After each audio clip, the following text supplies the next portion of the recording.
we are going to be joined now by Ken Klippenstein of TYT Investigates and the Daily Beast to talk about ICE. Welcome to the show, Ken.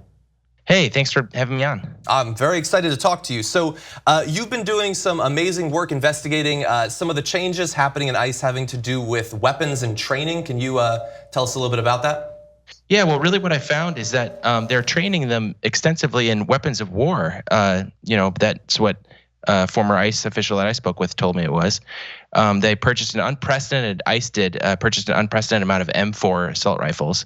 I should note that this is the standard issue weapon for the Marine Corps. In addition to that, they're training them in chemical weapons. I assume they don't say what the chemicals are, but I would assume that this is tear gas, things like that. And specifically, when ICE is training, their folks in these kind of tactics, they're training what's called their enforcement and removal officers. These guys are just supposed to, grab somebody, put them in a paddy wagon, and then have them processed at some facility somewhere. They're not supposed to be, these tactical kind of SWAT team sort of things that one might associate with this more warlike posture.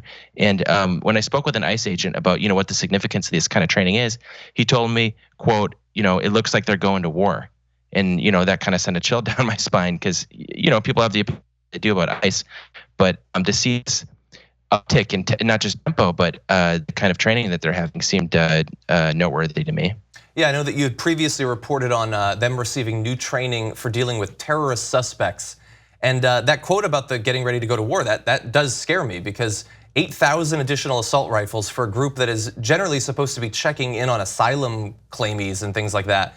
At the same time that Trump is attempting to convince people that ICE are the ones guarding the border, that doesn't seem like a healthy combination.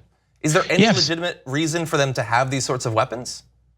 We can only speculate because they're not forthcoming about why they do. And when I asked them for comment, they weren't particularly helpful. But I should note that it's not just folks like us. It's not just activists. It's not people on the left. It's not journalists that are the only ones concerned about this. I spoke with I speak with many people in the intelligence community and in ICE specifically, and they tell me that they're worried about this. And these are not left of center people by any means.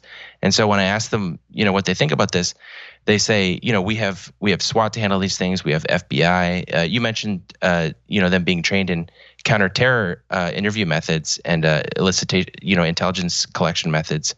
When I talk to former ICE people, they say, we have FBI to do that. It's not even within the jurisdiction of ICE to be going after terror suspects. So, this seems like a bit of an overreach to me. So I know many politicians are signing on to this abolish ICE movement. As you've been talking to these ICE officials, is there some level of understanding that ICE might need to be reformulated in some sort of fashion?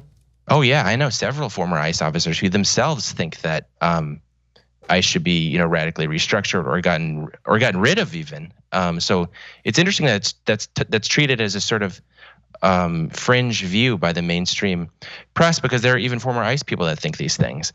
I should say that there's a distinction between the folks that are in ICE. A lot of people that were put in ICE after George Bush established it. We should remember that this agency is only 15 to 16 years old, if I remember correctly. They moved several components that had been under different agencies, in particular Homeland Security investigations officers who tend to be much better trained, better educated. These are the actual groups these are the actual officials that are going after drug gangs and things. Now you talk to these folks and they seem to be really disappointed that they have to be associated with ICE, that they have to work under ICE. There's language they've used to describe ICE officials that I wouldn't feel comfortable using on camera right now. So I just want to stress that this is not a fringe view ending that particular component of the DHS. Well, very interesting that sort of conversation is going on inside of ICE because I know Donald Trump wants you to believe that this is the most important, perhaps, law enforcement arm of the US government. So thank you for joining us and breaking down some of your work. If you'd like to hear more about Ken's work, it's available on TYT Investigates. He also writes for the Daily Beast, and he's been doing great reporting on ICE for the past few months. Thanks so much for having me on.